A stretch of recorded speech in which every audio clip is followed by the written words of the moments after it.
Language बचे लोग।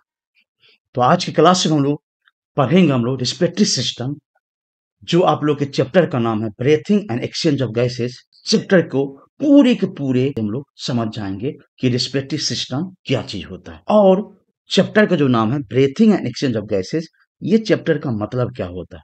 ये दोनों चीज हम लोग सम्मिलित रूप से जानेंगे आज की क्लास में। तो बच्चे लोग, देर किस बात का, चलिए क्लास स्टार्ट किया जाए। जैसे कि हम लोग जानते हैं, दुनिया के सभी सजीवों को काम करने के लिए कुछ न कुछ ऊर्जा की जरूरत पड़ती है। बगैर ऊर्जा का दुनिया में कोई भी सजीव काम नहीं कर पाता है। तो काम करने के लिए ऊर्जा चाहिए। हर सजीव, दुनिया में हर सजीव को काम करने की एनर्जी चाहिए। लेकिन सोचो, ये एनर्जी कहां से आएगा। कुछ भी काम आप करो, अब काम का मतलब हम लोग कहते हैं, सिंपली भाषा में कहते हैं क्रिया। काम मीन्स क्रिया, मीन्स वर्ड के हिंदी वर्ड के, सुनते रहना, हिंदी वर्ड के लास्ट में ना के इस्तेमाल होते हैं। अब नाना को छोड़ दीजिए, पटना को छोड़ दीजिए, ना के इस्तेमाल, जिसकी कोई भी काम करते हैं, हंसना, रोना, चलना, बैठना, पढ़ना, खेलना, सभी में ना का इस्तेमाल होता है। और जो भी हिंदी क्रिया में ना लगा रहता है, दैट मीन्स वो काम होता है। वो काम हमारे शरीर में होता है। शरीर में करता कौन है? तो हमारे शरीर में पहले तो सेल करता है। तो सेल को सबसे पहले काम, कोई भी काम हमारे शरीर में, आपके शरीर में, या हम और आप करते, तो हम और आप नहीं करते हैं। बता चुके, हम लोग का कौन करता है? हम लोग का सेल करता है। तो हम लोग का सेल कोई भी काम कैसे करता है? तो बच्चे लोग, सिंपली आंसर है, कोई भी सजीव को सजीव नहीं कहेंगे, चाहे वो निर्जीव हो चाहे सजीव हो। काम करने के लिए सबसे मूलभूत आवश्यकता होती है, उसका नाम है एनर्जी। बगैर एनर्जी का दुनिया में कोई भी सजीव कोई भी काम नहीं कर पाएगा, और निर्जीव भी नहीं। और जैसे आपका मोबाइल चल रहा है तो एनर्जी है, उसमें चार्ज करते हो, बैटरी चार्ज हो जाता है, तब काम करता है।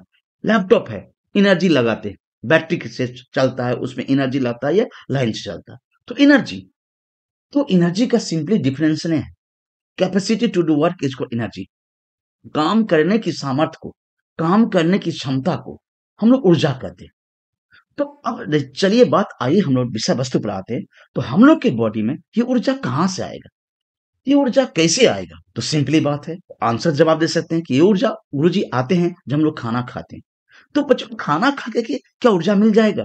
इतना मामूली बात नहीं होता है। खाना पचेगा, उस खाना ब्लड में एब्जॉर्प्शन होकर के ब्लड में जाएगा, ब्लड से सेल में जाएगा। तो सेल में उस उस भोजन जो गया सेल में, उस भोजन में से जो ऊर्जा निहित था, जो लोडेड किया था, प्लांट ने ऊर्जा बनाया था सूरज की रोशनी से, उस भोजन में ऊर्जा को लोड किया था फोटोसिंथेसिस के दौरान। वही भोजन हम लोग खाएं, तो जो सूरज की रोशनी का जो ऊर्जा था, वो तो भोजन में लोड है। वो ऊर्जा कैसे निकलेगा? तो हम लोग के सेल में एक संरचना होती है, एक ऑर्गेनेल होते हैं, एक कोशिकांग होते हैं, जिसको हम लोग कहते हैं माइटोकॉन्ड्रिया। वो माइटोकॉन्ड्रिया उस भोजन में से ऊर्जा को निकालता है, ऑक्सीजन का इस्तेमाल करके, रिएक्शन करके। बहुत सारे एंजाइम का रिएक्शन होते हैं, उसके परिणाम स्वरूप ऊर्जा जो निकलता है एटीपी के रूप में, प्लस में थोड़ा सा हीट भी निकलता, प्लस में CO2 भी निकलता, प्लस में पानी भी, H2O भी निकलता। तो इतना जो प्रोसेस होता है, तब जाकर के हम लोग के सेल में ऊर्जा निकलता है, और तब हम लोग का सेल काम करता है। तो क्वेश्चन का मतलब समझ गए कि काम करने के लिए क्या चाहिए? ऊर्जा चाहिए। और ऊर्जा शरीर में कैसे मिलेगा? तो रिस्पिरेशन प्रोसेस से। वो जो भोजन जो सेल में टूटता है और एनर्जी निकलता है, इसको हम लोग कहते हैं रिस्पिरेशन। रिस्पिरेशन का मतलब होता है breaking down of CC bond, carbon bond, and release energy, energy releasing. इसलिए सिंपली भाषा में कहते हैं energy releasing process is called respiration. तो एक्चुअली रिस्पिरेशन होता कहाँ है? सेल के अंदर में। वो भी कहाँ? हम लोग के सेल में। कहाँ? माइटोकॉन्ड्रिया करता है, रिस्पिरेशन करता है। तो उस रिस्पिरेशन को हम लोग कहते हैं सेलुलर रिस्पिरेशन। लेकिन बच्चे लोग, उस माइटोकॉन्ड्रिया को रिस्पिरेशन करने के लिए, भोजन में से एनर्जी निकालने के लिए, एटीपी के रूप में एनर्जी निकालने के लिए, उस माइटोकॉन्ड्रिया को ऑक्सीजन चाहिए। तो ऑक्सीजन हम लेते हैं, बाहर से लेते हैं। तो ऑक्सीजन लेते हैं और कार्बन डाइऑक्साइड छोड़ देते हैं। ऑक्सीजन लेते हैं, कार्बन डाइऑक्साइड बाहर निकाल देते हैं। और सेल में जो पानी होता, जो एनर्जी में, भोजन में जो पानी रहता, वो पानी सेल में रख लेता, मैट्रिक्स में इन्वॉल्व हो जाते हैं। तो जो सांस लेते हैं, उसमें ऑक्सीजन ब्लड में जाता, ब्लड के द्वारा सेल में जाता है, और सेल से कार्बन डाइऑक्साइड आएगा, ब्लड में आएगा, ब्लड के द्वारा लंग्स में आएगा, लंग्स से बाहर निकाल देंगे। तो वो जो सांस लेने और छोड़ने की प्रक्रिया है, उसको हम लोग कहते हैं ब्रीथिंग। आइए, इतना तक पहले हम लोग कंसेप्ट वीडियो के साथ में समझ जाते हैं ये क्या होते हैं वास्तव में, प्रोसेस में क्या होते हैं, कैसे होते हैं। तो देर किस बात का, चलिए समझते हैं। तो हम लोग कोई भी काम करते हैं तो काम करने की ऊर्जा चाहिए। ऊर्जा के लिए ऊर्जा बनाता है हम लोग के सेल के अंदर में ये माइटोकॉन्ड्रिया है। माइटोकॉन्ड्रिया ऊर्जा बनाता है, एनर्जी बनाता है। कैसी एनर्जी बनाता है, तो ब्रेक डाउन करता है। किसको, तो भोजन को। भोजन को ब्रेक डाउन करता है। भोजन को ब्रेक डाउन करने के लिए ऑक्सीजन चाहिए, माइटोकॉन्ड्रिया का ऑक्सीजन चाहिए। तब ऑक्सीजन से रिएक्शन करेगा, ग्लूकोज मतलब भोजन, तब CO2 निकाल देगा। H2O को पानी से रख लेगा और एनर्जी बना देता है। उसके लिए हम लोग को ऑक्सीजन चाहिए, तो ऑक्सीजन हम लोग सांस में लेते हैं, उसको इंस्पिरेशन कहते हैं। कार्बन डाइऑक्साइड लंग से बाहर निकल जाता है, उसको हम लोग कहते हैं एक्सपिरेशन। उसको इनहेलिंग भी कहते हैं, सांस लेने को इनहेलिंग भी कहते हैं, और सांस छोड़ने को एक्सहेलिंग भी कहते हैं। इतना हम लोग इजीली भाषा में समझ गए। और सांस लेने छोड़ने की प्रक्रिया को हम लोग क्या कहते हैं, ब्रीथिंग। सांस लेने और छोड़ने की प्रक्रिया को हम लोग क्या कहते हैं, ब्रीथिंग। उस ब्रीथिंग माध्यम से शरीर में ऑक्सीजन आता है, शरीर में सेल में ऑक्सीजन आता है, और तब माइटोकॉन्ड्रिया में जाता है, माइटोकॉन्ड्रिया जलाता है। लेकिन अब भाई ये बात बच्चे लोग चलते हैं, अब हम लोग करते हैं ना लंग्स से, लेकिन बहुत सारे सजीव के पास में तो लंग्स तो होता नहीं है। तो वो बहुत सारे सजीव सब किस प्रकार से और किस ढंग से एनर्जी को, भोजन को कैसे जलाएगा। और भोजन को जलाने के लिए, बर्न करने के लिए, सीसी बॉन्ड कार्बन बॉन्ड को तोड़ने के लिए उसको ऑक्सीजन चाहिए। तो ऑक्सीजन कहाँ से लेगा। तो चलिए पहले स्टार्ट करते हैं माइक्रो ऑर्गेन के बारे में। सूक्ष्म जीव, माइक्रो ऑर्गेन। तो माइक्रो ऑर्गेन के बारे में हम लोग को पहले समझना पड़ेगा, माइक्रो ऑर्गेनिज्म, तब जाकर के हम लोग समझेंगे आगे की जीव के बारे में। तो बच्चे लोग सिंपली बात है, समझिएगा, माइक्रो ऑर्गेनिज्म मतलब सूक्ष्म जीव। कैसे, बैक्टीरिया सब, अमीबा सब, पारामीशियम सब, यूरिना सब, सबको एनर्जी चाहिए। और एनर्जी भोजन से ही रिलीज होगा, निकलेगा तोड़ करके, माइटोकॉन्ड्रिया तोड़ेगा। तो अमीबा, पारामीशियम, यूरिना तो यूकारियोटिक सेल है, तो उसमें माइटोकॉन्ड्रिया रहेगा। सिंपली बात है, माइटोकॉन्ड्रिया रहेगा तो एनर्जी भोजन में से तोड़ के निकाल देगा। लेकिन क्वेश्चन यहाँ पर ये नहीं है। यहाँ पर ये क्वेश्चन है कि उसको तोड़ने के लिए ऑक्सीजन कहाँ से आएगा, अमीबा को, पारामीशियम को, यूरिना को, जो उसे तो पानी में रहता है। और पानी में रहने वाला जीव को ऑक्सीजन कहाँ से आएगा। तो देख बेटा लोग, पानी को हम लोग क्या कहते हैं, H2O। H2O मतलब हाइड्रोजन भी ऑक्सीजन भी पानी में। पानी बना ही हाइड्रोजन ऑक्सीजन से। तो उसके पास में प्रक्रिया होता है सेल के मेम्ब्रेन के पास में, कि पानी में से ऑक्सीजन को तोड़ करके अंदर ले लेता है, और कार्बन डाइऑक्साइड को, माइटोकॉन्ड्रिया जो कार्बन डाइऑक्साइड बनाएगा, जो भोजन जलेगा, टूटेगा, ब्रेक डाउन होगा कार्बन बॉन्ड, तो ऑक्सीजन के मदद से, एंजाइम के रिएक्शन से, तो CO2 डायरेक्ट बाहर निकल जाता है। तो इस प्रोसेस को हम लोग कहते हैं डिफ्यूजन। डिफ्यूजन का मतलब हम लोग जानते हैं, हायर कंसंट्रेशन से कोई पदार्थ लोअर कंसंट्रेशन को मूव करता है, हायर कंसंट्रेशन कोई पदार्थ लोअर कंसंट्रेशन के जो मूव करता है, तो इस प्रोसेस को हम लोग क्या कहते हैं, डिफ्यूजन। तो अब अमीबा को, पारामीशियम, यूग्लिना को ऑक्सीजन चाहिए भोजन को तोड़ने के लिए, एनर्जी निकालने के लिए। उसको भोजन तोड़ने के, एनर्जी निकालने के ऑक्सीजन चाहिए। तो ऑक्सीजन जरूरत है तो लोअर है, और पानी में ऑक्सीजन ढेर सारे है तो हाइयर है। तो ऑफ कोर्स पानी में से ऑक्सीजन, H2O में से O ऑक्सीजन चला जाएगा डिफ्यूजन प्रोसेस से, क्योंकि पानी में ज्यादा तो हाइयर, और उसके पास नहीं, अमीबा के पास लोअर, अंदर चला जाएगा। और जब भोजन टूट जाएगा, माइटोकॉन्ड्रिया तोड़ देगा, तो कार्बन डाइऑक्साइड निकालेगा। कार्बन डाइऑक्साइड क्या होता है, शरीर में ज्यादा हो जाता, पानी में कम होता, तो कार्बन डाइऑक्साइड सेल से बाहर निकल जाएगा। तो डिफ्यूजन प्रोसेस से करेगा। लेकिन बच्चे लोग, अब बैक्टीरिया की बात है। बैक्टीरिया के पास में तो माइटोकॉन्ड्रिया रहता नहीं, तो वहां पर क्या होगा। तो बैक्टीरिया सबको भी एनर्जी चाहिए, क्योंकि सजीव है, अगर चलता फिरता मूवमेंट करेगा तो वर्क करने के लिए एनर्जी चाहिए चाहिए। तो बैक्टीरिया को ऊर्जा कहाँ से मिलेगा, भोजन से मिलेगा, बट कैसे मिलेगा, उसको जलाने वाला सिस्टम नहीं है, दैट मीन्स की ऑर्गेनेल नहीं है, माइटोकॉन्ड्रिया नहीं, प्रोकैरियोटिक सेल से बना हुआ बैक्टीरिया सब। तो उसमें बगैर ऑक्सीजन की मदद से रिस्पिरेशन होता है। इस प्रोसेस को हम लोग कहते हैं ग्लाइकोलाइसिस। ये भी आगे हम लोग आगे की क्लास में जानेंगे कि एनर्जी जो निकलता है, दो स्टेप में निकलता है, ग्लाइकोलाइसिस होते हैं और क्रेब साइकिल होते हैं।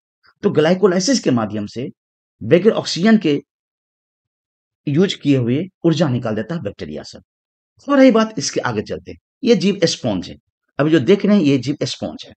और ये स्पॉन्ज जीव को भी कोई सिस्टम नहीं है सांस लेने के लिए। हम लोग पास सिस्टम है, हम लोग पास रिस्पिरेटरी सिस्टम है, तो हम लोग आराम से सांस ले लेते, छोड़ देते, आराम से ब्रीथिंग कर लेते। बट ये स्पॉन्ज के पास कोई सिस्टम नहीं है। तो पानी में बस बॉडी के सरफेस से पानी में ऑक्सीजन मिला ही हुआ, अमीबा के जैसे ऑक्सीजन लिया, कार्बन से बाहर निकाल दिया। ये सिलेंटेटा का जीव है, सी एनिमोन कहते हैं। ये भी सजीव, शरीर के सतह से ही ऑक्सीजन को पानी से खींच लिया, कार्बन डाइऑक्साइड को बाहर निकाल दिया। ये फ्लैट ओवर है। इसके भी शरीर में कोई सिस्टम नहीं होता। तो त्वचा से, स्किन से पानी से ऑक्सीजन लेगा, कार्बन डाइऑक्साइड को निकाल देगा। तो ये तो सिंपल सा जीव है। तो ये स्पॉन्ज हुआ, सिडेंटेटा हुआ, फ्लैटवर्म हुआ। अब रही बात ये, अब ये जीव कौन है? तो कॉकरोच है, ये अर्थवर्म है। इसके पास में सिस्टम होता है, ट्रेकिया का जाल होता है।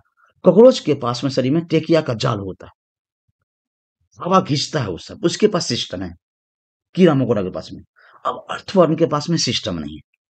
तो ये सिस्टम नहीं है, तो ये सब किससे सांस लेगा? मॉइस्ट स्किन से। ये अर्थवर्म है, केचुआ है, कृमि। तो वैसा रिस्पिरेशन, और रिस्पिरेशन मदद करेगा जो त्वचा से सांस लेगा, त्वचा से ब्रीथिंग करेगा, ऑक्सीजन खींचेगा, कार्बन डाइऑक्साइड को बाहर निकालेगा। तो इसको हम लोग कहते हैं क्यूटेनियस रिस्पिरेशन। Cutaneous respiration. और वैसे सजीव जो ट्रेकिया से, जैसे कि ट्रेकिया है, ट्रेकिया जैसे कि हम लोग का गला में ट्रेकिया है ना, तो वैसे कॉकरोच के और कोई भी कीड़ा मकोड़ा, चाहे बिरनी हो, चाहे मक्खी हो, चाहे मच्छर हो, उनके शरीर में ट्रेकिया का जाल बिछा रहता है, उसके मदद से सांस लेता है। तो उसको हम लोग कहते हैं ट्रेकियल रेस्पिरेशन। ट्रेकियल रेस्पिरेशन कह सकते हैं, ट्रेकियल रेस्पिरेशन, उसको ट्रेकियल कहते हैं, रेस्पिरेशन कहते हैं। अब चलिए आगे बढ़ते हैं। उसके बाद क्या कहेगा? तो उसके बाद में कोई सजीव ऐसा होता है जो गिल्स से सांस लेता है, जैसे मछली सब गिल्स से सांस लेता है। एसिनिल सब हो, मछली सब हो, गिल्स से सांस लेता है। तो गिल्स से सांस लेने वाले को कहा जाता है ब्रोंकियल रेस्पिरेशन। Bronchial respiration. अब ये गिल्स दिखा रहा है, गिल्स से। अब ये जीव, इसके पास में हालांकि कीड़ा मकोड़ा है, लेकिन उसके पास होता है बुक लंग्स। इसको हम लोग कहते हैं बुक लंग्स। इस बुक लंग्स की मदद से सांस लेता है स्कॉर्पियन सब। तो वैरायटी वैरायटी के संरचना होते हैं सांस लेने के लिए हर एक सजीव के पास में, अपना अपना एनिमल के पास में। अब चलते आगे देखते हैं। अब गलफड़ा से सांस लेगा तो ब्रोंकियल कहते हैं, और लंग्स से सांस लेता है उसको हम लोग कहते हैं पल्मोनरी रेस्पिरेशन। जैसे कि पक्षी है, लंग्स से सांस लेगा, इसके पास ये लंग्स है, लंग्स सांस लेगा, तो पल्मोनरी रेस्पिरेशन। हम लोग हो गए, पल्मोनरी रेस्पिरेशन हो गया। अब मेढक जो होते हैं, यहाँ पर मेढक जो है, मेढक ऑलराउंडर होते हैं। मेढक साहब जो होता है सो ऑलराउंडर होते हैं। ये मेढक का सीन है। ये ध्वजा से भी सांस लेता है और लंग्स से भी सांस ले लेता है मेढक। तो ऑलराउंडर जीव होते हैं, मेढक होते हैं। मेढक लंग से भी सांस लेता है, त्वचा से भी सांस लेता है। त्वचा से भी, जब जमीन के अंदर जाता है तो त्वचा से भी सांस लेता है, और जरूरत पड़ता है तो लंग से भी सांस लेता है। चलिए कंट्रोल पॉइंट आगे बढ़ते हैं। स्किन से देख रहे हैं, यहाँ पे स्किन से सांस ले रहे हैं मेढक सब, स्किन सांस। हम लोग लंग से सांस लेते हैं। हम लोग के पास में रिस्पिरेटरी सिस्टम होता है। हम लोग के पास में सांस लेने के छोड़ने के लिए सिस्टम होते हैं, जिसको हम लोग कहते हैं रिस्पिरेटरी सिस्टम। तो सांस लेते हैं तो इंस्पिरेशन, सांस छोड़ते तो एक्सपिरेशन। तो उसमें दो पार्ट होते हैं। हम लोग के रिस्पिरेटरी सिस्टम में दो पार्ट होते हैं। एक होते रिस्पिरेटरी ट्रैक, सांस लेने छोड़ने वाला, और दूसरा होता है रिस्पिरेटरी ऑर्गन, जिसको हम लोग कहते हैं लंग्स। तो अब बच्चे लोग, हम लोग को अपना रिस्पिरेटरी सिस्टम के बारे में जानना होगा। नाक से शुरुआत करना है और लंग्स के अंत तक जाना है। तो चलिए, ये नाक का हम लोग का नोस्ट्रिल है। नाक के हम लोग कहते हैं नोथना, कहते हैं नोस्ट्रिल, कहते हैं। और नोस्ट्रिल के आगे जाएंगे, अंदर जाएंगे तो अंदर में नेजल चैम्बर है। इसके अंदर नेजल चैम्बर है, जहां तो यहाँ पर एसी लगा रहता है। गर्म हवा को ठंडा करता है, ठंडा हवा को गर्म करता है। यस बच्चों, नेचुरल एसी। इसलिए ठंडा मौसम में जब कभी आप लोग साइकिल से या चलाते होंगे तो नाक से नेटा आते रहता है। तो उस समय नेटा क्यों आते रहता है? क्वेश्चन सो है। तो नेटा इसलिए आते रहता है कि नेटा आता हमारे शरीर के से निकलता है, म्यूकस उसको कहते हैं।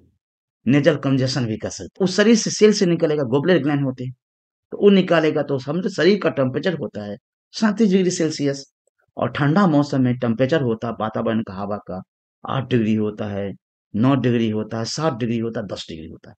अब सोचिए 10 डिग्री हवा हमारे लंग्स के अंदर में चला जाएगा, तो ठंडा में क्या होता है, कुछ चीज सिकुड़ जाता है, तो हम लोग का लंग सिकुड़ जाएगा। तो उस ठंडा हवा को जो हम लोग ठंडा में घिसते रहते हैं, तो हम लोग का जो नाक में जो नेटा है, म्यूकस है, उस हवा अपना गर्मी दे देता है, जो कि निकलेगा, बाहर निकलेगा तो गर्म रहेगा, 37 डिग्री होगा, और हवा है 10 डिग्री, तो उसको लपटा देता है तुरंत, क्विक। अब तब हम लोग सांस लेते हैं। तो इसीलिए ठंडा मौसम में क्या होते रहता है कि हम लोग का नेटा निकलते रहता है। अब वही खराब हो जाता है तो किसी किसी का नाक खरा आ जाता है। ये गर्मी भी होता है। गर्मी में गर्म हवा, जो वातावरण का गर्म हवा होता है, शरीर के टेम्परेचर से ज़्यादा गर्म हवा तो सांस लेंगे, तो एसी ठंडा करेगा हम लोग का नाक का नेजल चैम्बर का, ये नेजल चैम्बर का एसी ठंडा करेगा, लेकिन जल्दी ठंडा नहीं कर पाता तो ब्लड प्रेशर हाई हो जाता है, उससे कैपिलरीज होता है, खून की पतला प्रणाली होता है, वो फट जाता है। उससे क्या हो जाता है कि ब्लड बाहर निकलने लगता है। उसको आम चाल की भाषा में हम लोग कहते हैं कि नाक खरा गया है। बस इसको तेल सुड़केंगे और रेस्ट करेंगे और जोर से साँस नहीं लेना है, खराने के दौरान ठीक हो जाता है, अपने आप में ठीक हो जाता है, कोई दिक्कत नहीं करता। तो नाक में वहाँ पर एसी है, हम लोग समझ गए। उसके बाद क्या करता है, नाक में जो नाक से सूँघते हैं, तो सूँघने वाला सेंसरी न्यूरॉन यहीं पर आता है। सूँघने वाला सेंसरी न्यूरॉन बेटा लोग यहीं पर आता है, यहीं पर आता है। इसीलिए देखिए सोचिएगा, सूँघिए, अब सूँघते हैं, कोई खुशबू सूँघते हैं, तो लंबा टान मारते हैं। आहा! मतलब इस पोर्शन को हम लोग टच करते हैं, इस पोर्शन को टच करते हैं। तब सेंस जाता ब्रेन में, सेंस जाता है, ब्रेन में सेंस जाता सूंघने का स्मेल सेंटर में ब्रेन डिटेक्ट करता है, कोई भी डिटेक्ट मतलब पहचान जाता है, रिकॉग्नाइज कर लेता है सेंट को, खुशबू को। क्या बात है ना गजब का।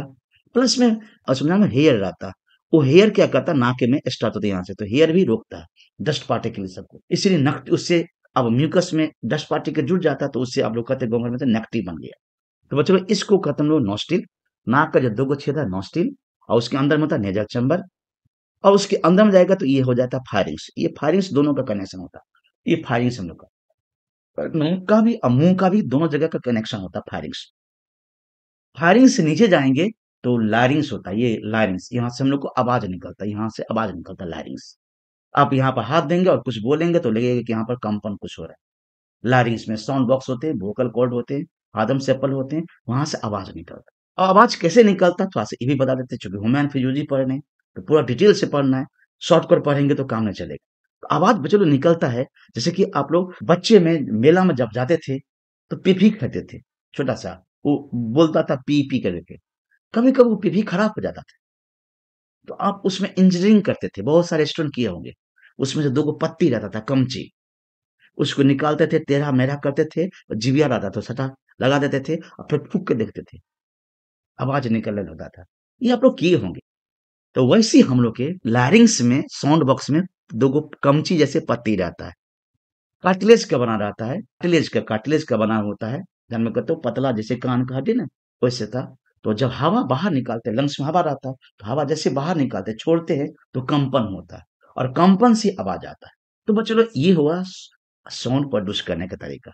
अब लैरिंक्स, लैरिंक्स के अंदर जाएँगे, तो लैरिंक्स के अंदर में ट्रेकिया होता है। हाँ, एक बात और कहेंगे, किसी-किसी का यही जो लैरिंक्स है फूट जाता है, बड़ा हो जाता है। ये लैरिंक्स क से नीचे में जो ट्रेकिया होता है ना, ट्रेकिया का रिंग होता है ना, बाहर निकल जाता है। तो कहता है कि अब वो पर्सन नहीं आगे बढ़ेगा, गर्दन बड़ा हो गई। ये अक्सर मेल में होता है, फीमेल में नहीं होता।